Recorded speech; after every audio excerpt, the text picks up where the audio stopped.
7 personnes, dont 3 enfants des familles Alborán, Covarrubias et Valdez, ont été tués lors d'une attaque de type exécution contre cette maison. 2 hommes ont été arrêtés et reconnus coupables. C'était le 1er juin 2006, et Jasmine Albarrón a supplié sa mère, Kim Fisher, de la laisser aller voir son père. La vie de Jasmine était désormais divisée en 2, car ses parents n'étaient plus ensemble. Elle voulait vraiment passer du temps avec son père et sa famille, mais Kim était déterminée à ce qu'elle allait faire ce jour-là. Ce jour-là, elle ne voulait pas que sa fille s'approche de cette maison. Elle ne savait pas qu'elle sauvait la vie de sa fille. 7 personnes vivant dans la maison ont été tuées cette nuit-là, et personne ne pouvait comprendre pourquoi au début.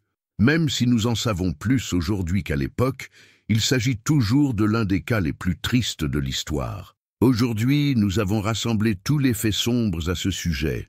Au 560 North Hamilton Avenue, à Indianapolis, la famille Albarrón vivait ensemble comme une unité multigénérationnelle très unie. Emma Valdez, 46 ans, et son mari, Alberto Covarrubias, 56 ans, étaient le roc de la famille. Ils ont travaillé dur pour offrir à leurs enfants et petits-enfants un foyer sûr et aimant. On disait qu'Emma était une mère et une grand-mère aimante qui gardait la famille unie et qu'Alberto était une constante dans la maison. Les enfants d'Emma issus d'une précédente relation, Flora Albarrón, 22 ans, et Magno Albarrón, 29 ans, faisaient partie de leur famille mixte, avec leurs 2 jeunes fils, Alberto Jr., 11 ans, et David Wright. À seulement 5 ans, Luis, le fils de Flora, était le plus jeune de la famille. Les gens du quartier considéraient la famille comme amicale et bien connectée, car ils assistaient à des événements locaux et faisaient la connaissance de leurs voisins. Les enfants fréquentèrent les écoles voisines, et leur maison était souvent le centre d'événements et de réunions familiales. Leurs origines hispaniques ont eu un effet sur leur vie. Ils ont introduit les traditions et coutumes nationales dans leur foyer, ce qui a renforcé leur famille. Ils ont travaillé dur pour donner à leurs enfants des chances d'avoir un avenir meilleur, même si la vie était parfois difficile. Être éduqué et être fort étaient des idéaux importants qu'Emma et Alberto ont enseignés à leurs enfants. Au début, leur vie était difficile, mais ils ont trouvé un moyen d'améliorer les choses. Tous ceux qui voulaient venir étaient toujours les bienvenus. Ils ne savaient pas qu'un jour, quelqu'un viendrait chez eux et s'assurerait qu'il n'y avait personne. Un petit voleur nommé Desmond Turner était sûr qu'un coffre-fort dans une maison de Hamilton Avenue contenait beaucoup d'argent ou de drogue. Cette idée est venue des histoires qui circulaient dans le quartier de Turner sur son implication dans la drogue. Personne ne savait vraiment sur quoi cela était basé, mais tout le monde pensait que c'était vrai. Il a demandé à James Stewart de l'aider dans le vol, parce qu'il voulait devenir riche, rapidement et facilement. Il pensait qu'avoir de l'aide leur donnerait la confiance et la force nécessaires pour bien faire les choses. Turner a peut-être fait ce choix parce qu'il connaissait bien la région. Il semblait déjà savoir quelque chose sur la famille ou sur leur maison, soit grâce à ses relations personnelles, soit grâce à des informations obtenues de quelqu'un d'autre. Quelqu'un en qui il avait confiance lui aurait peut-être menti exprès et l'aurait dirigé vers cette maison. Certaines personnes pensent que Turner a peut-être rassemblé des informations qui n'allaient pas ensemble, en les interprétant mal, puis en se disant que c'était un objectif très gratifiant. Il était désespéré et voyait là un moyen d'échapper à ses problèmes. Il vivait à la limite et avait un passé de petite délinquance. Il était prêt à tenter sa chance sur ce qu'il pensait être une grosse récompense. Stewart a peut-être accepté de contribuer au plan parce qu'il aimait Turner, sentait qu'il devait le faire ou voulait tirer quelque chose du braquage. Le plan de Turner était basé sur de fausses idées et de fausses informations, même si celles-ci étaient bien préparées, parce qu'ils ont choisi de cibler cette maison sur la base d'histoires plutôt que de faits réels. Ce qui aurait pu être un vol pacifique s'est transformé en quelque chose de bien pire. La concentration de Turner sur ce qu'il pensait être un gros jackpot l'a rendu désespéré et incapable de prendre des décisions, ce qui a eu de mauvais résultats. En fin de compte, le plan a déraillé d'une manière que ni Turner ni Stewart n'aurait pu imaginer, car il était basé sur de faux désirs. De plus, je publie ici chaque jour de nouveaux cas et des histoires de crimes réels. Donc, si cela vous intéresse, pensez à vous abonner. C'est très utile. Desmond Turner et James Stewart ont d'abord élaboré un plan clair et simple. Ne tuer personne. Au lieu de cela, voler quelqu'un. Leur objectif n'était de blesser personne, mais de prendre tout ce qu'ils pouvaient trouver, surtout sur un coffre-fort qui, selon eux, contenait de l'argent ou des bijoux. Il n'était pas prévu qu'ils laissent des preuves ou fassent une scène dramatique. Ils voulaient seulement entrer, prendre ce qu'ils voulaient et partir rapidement avant que quiconque ne les voie. C'est la maison située au 560 North Hamilton Avenue qui a été cambriolée. Leur objectif principal était d'entrer et de sortir sans attirer l'attention sur eux, mais ils n'étaient pas prêts pour ce qui allait se passer ensuite. Turner et Stewart pensaient que la maison serait vide, ou que quiconque s'y trouverait serait facile à éliminer rapidement.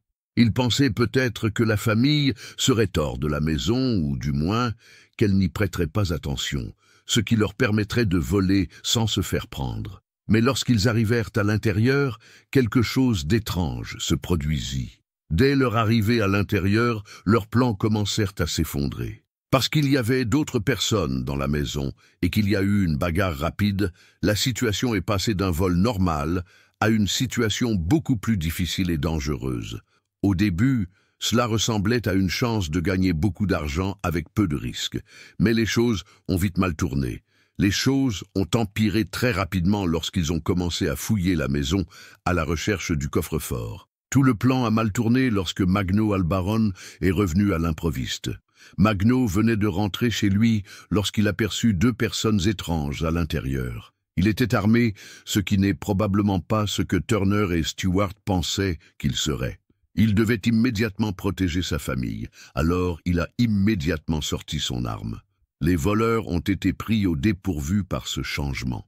Jusque-là, les choses semblaient faciles. Maintenant, il y avait une menace avec une arme à feu, ce qui les mettait dans une situation difficile.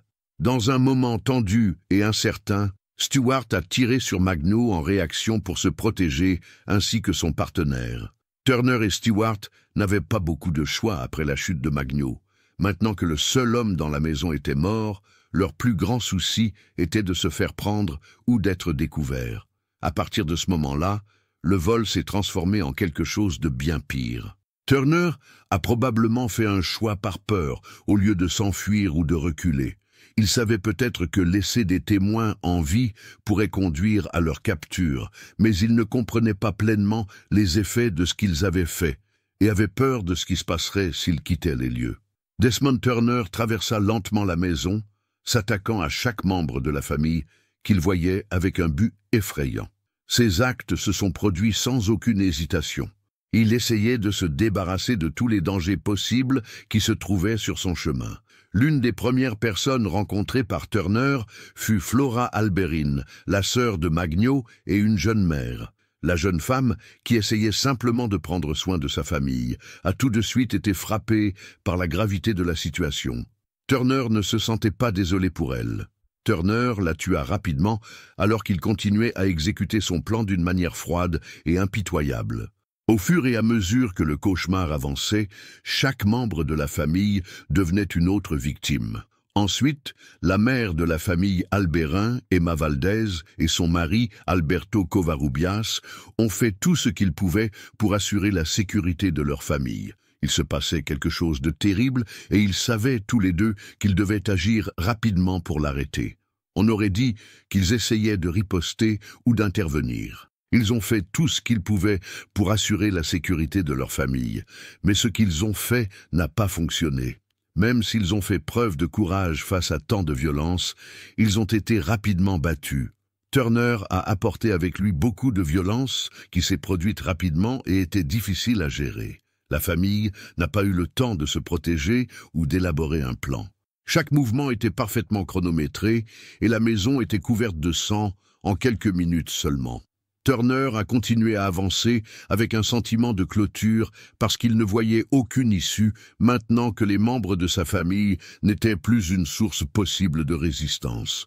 La scène n'a pas été essayée pour être autre chose que ce qu'elle était, une tuerie arbitraire et sans cœur. Ce jour-là, il était clair que personne ne sortirait vivant de cette maison de Hamilton Avenue.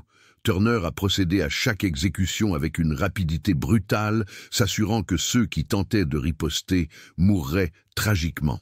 La pire chose que Desmond Turner ait faite a été de tuer tous les membres de la famille, même les plus jeunes, afin que personne ne reste en vie. Turner était très déterminé, et Alberto Jr., David, âgé de 8 ans, et le petit Louis, âgé de 5 ans, n'avaient aucune chance contre lui. Les enfants ne pouvaient rien faire contre cette terrible violence parce qu'ils étaient innocents et faibles. Quelque chose qui a commencé comme un vol à main armée s'est rapidement transformé en un meurtre horrible, laissant la maison marquée à vie. Turner a été cruel et a emporté l'avenir de la famille Albaron. En un instant choquant et sans cœur, il a tué 7 personnes. Les membres de la famille savaient qu'il y avait de la violence autour d'eux, mais ils ne pouvaient pas y échapper. Ils ont tous été abattus comme des bourreaux. Ils avaient donc une bonne vue sur leur agresseur et savaient ce qui se passait. La personne qui a commis ce meurtre n'était pas vraiment méchante. Il l'a fait parce qu'il voulait cacher ses traces, quoi qu'il arrive. Le fait qu'il ait perdu le contrôle de la situation et qu'il soit déterminé à continuer de tuer signifiait que personne dans la maison ne pourrait jamais s'en sortir sain et sauf. La fête n'a duré que quelques minutes, mais elle a eu un effet énorme. Turner et Stewart ont ruiné toute une famille. Desmond Turner et James Stewart ont tenté de s'éloigner le plus rapidement possible de la scène du crime après avoir tué les gens de manière cruelle. À l'heure actuelle, leur objectif principal était de s'enfuir sans laisser de traces, permettant de les retrouver ou de les relier au meurtre. C'est la principale raison pour laquelle ils l'ont fait en premier lieu. Les 2 hommes se sont probablement précipités hors de la maison parce qu'ils étaient encore bouleversés par les actes de violence qu'ils venaient de commettre. En raison de tout le chaos, les voleurs n'ont pas pris le temps de se cacher, mais ils ont pris soin de quitter les lieux le plus rapidement possible. Les gens qui habitaient sur Hamilton Avenue ont quitté la maison sans parler à personne d'autre. Ils sont allés à leur voiture pour partir et se cacher. Turner et Stewart savaient qu'ils devaient se cacher pendant un moment. Ils avaient donc déjà planifié leur évasion.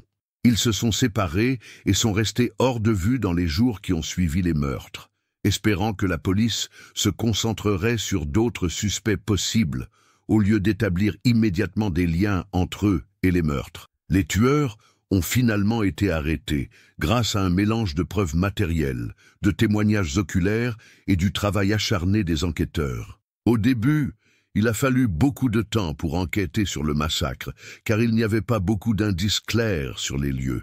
Dès que les corps ont été retrouvés et que les autopsies ont montré à quel point les victimes avaient été tuées, la police a commencé à rechercher d'éventuels liens avec les escrocs locaux. En raison de ses antécédents criminels et de ses liens passés avec la région, Turner est devenu une personne d'intérêt pour la police. Les gens ont commencé à le soupçonner parce qu'il était impliqué dans des crimes locaux liés à la drogue et qu'il avait des antécédents de mauvaises relations. La percée s'est produite lorsque la police a rassemblé des données provenant de plusieurs sources différentes. Les personnes qui ont vu les 2 hommes près de la scène du crime, avant et après les meurtres, ont pu aider à découvrir qui ils étaient.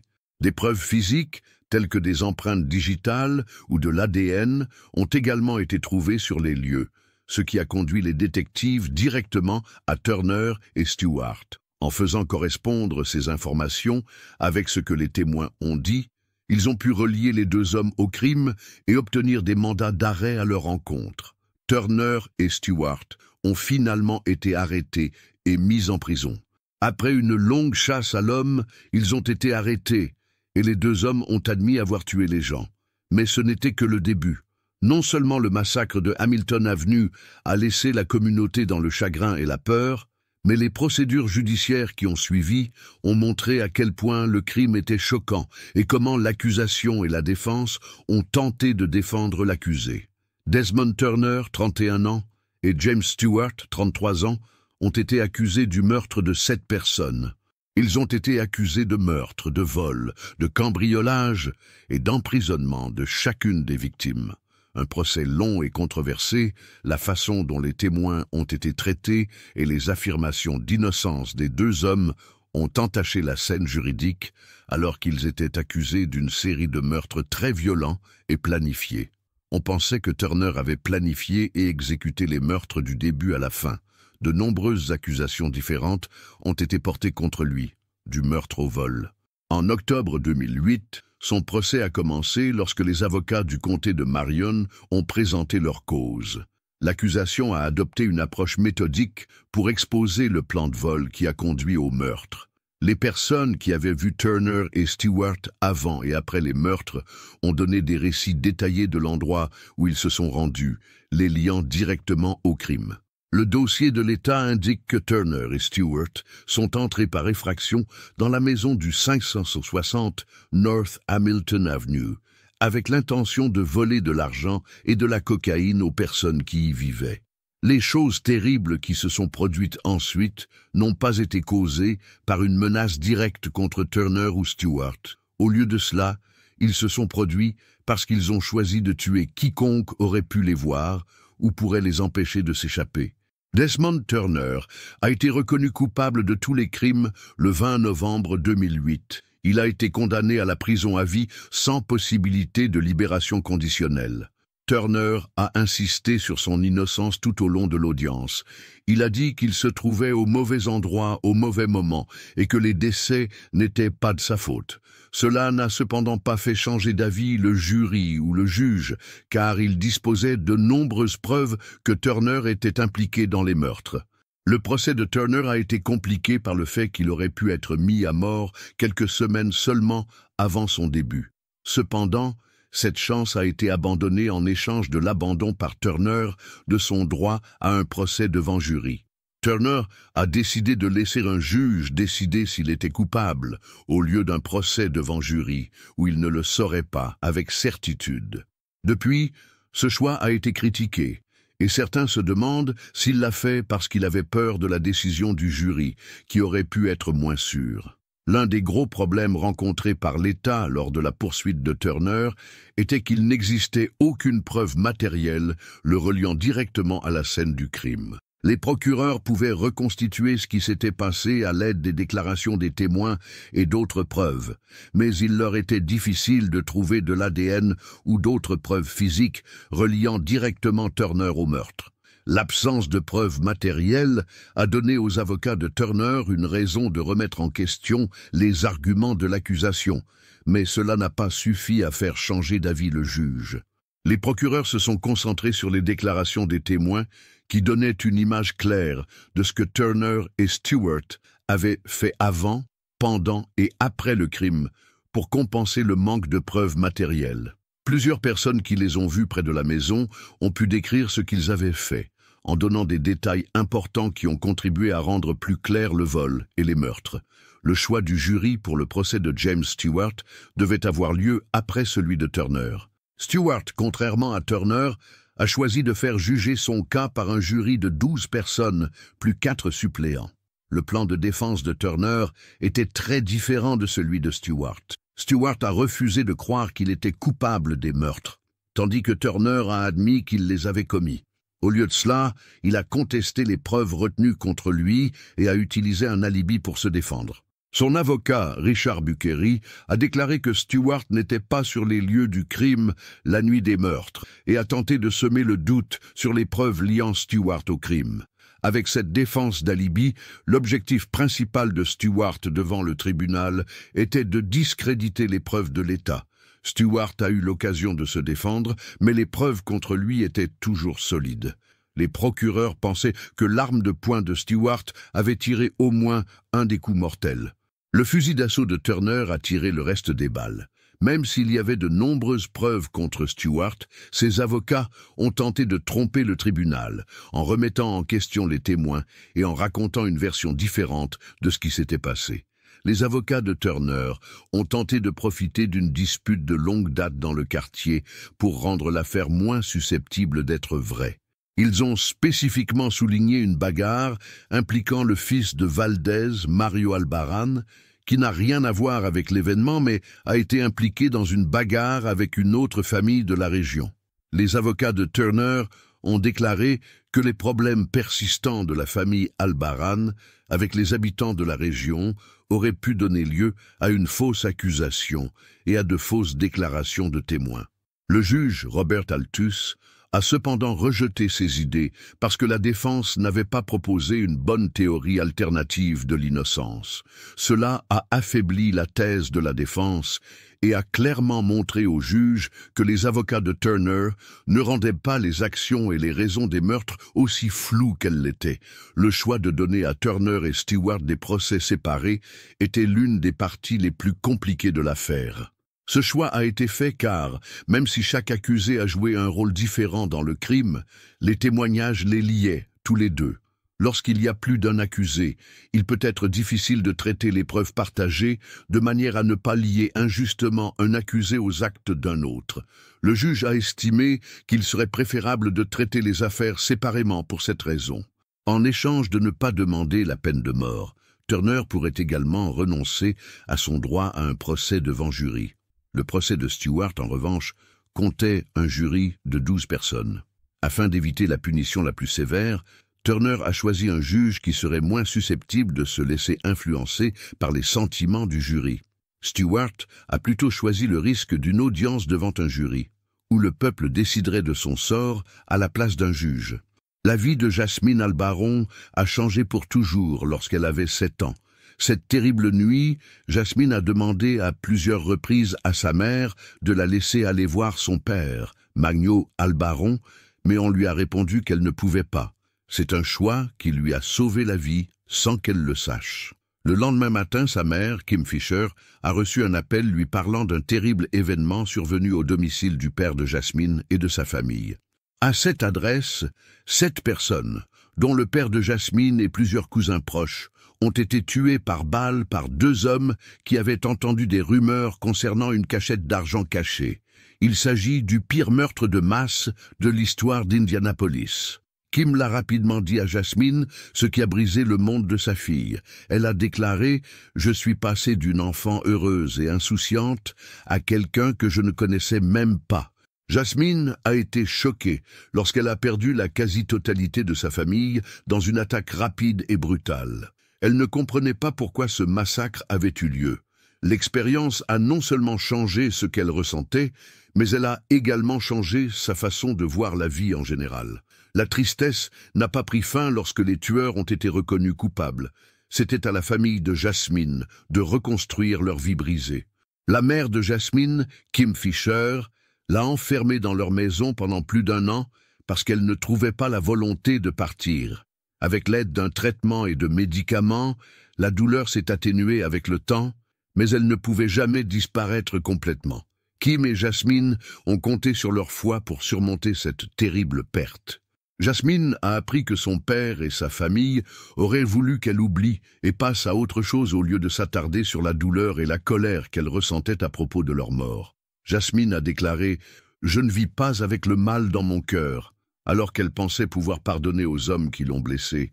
Un peu plus de 2 ans après les meurtres, le 23 août 2008, quelqu'un a incendié la maison. Il est possible que la destruction ait été intentionnelle pour se débarrasser d'un souvenir physique de l'horrible massacre qui a choqué toute la communauté. Après avoir été incendiée, la maison n'était plus un foyer, mais la coquille d'un passé terrible. Finalement, la maison a été démolie le 16 juillet 2010. Choisir de le détruire faisait partie du plan visant à se débarrasser des derniers signes de l'événement stressant. Ce qui était autrefois un lieu où les familles se réunissaient et créaient des souvenirs n'est plus qu'un tas de décombres, ne laissant aucun signe de son passé violent. Mais il n'est pas possible d'effacer complètement quelque chose d'aussi sombre. Vous devez vous demander s'ils auraient pu faire quelque chose pour changer le déroulement de cette journée. Remplissez le formulaire ci-dessous et dites-nous ce que vous en pensez. Cliquez sur le bouton « J'aime » et abonnez-vous pour des films plus approfondis si vous aimez la façon dont ils sont réalisés et si vous souhaitez contribuer à mettre en lumière davantage de cas comme celui-ci. Encore une fois, merci d'avoir regardé.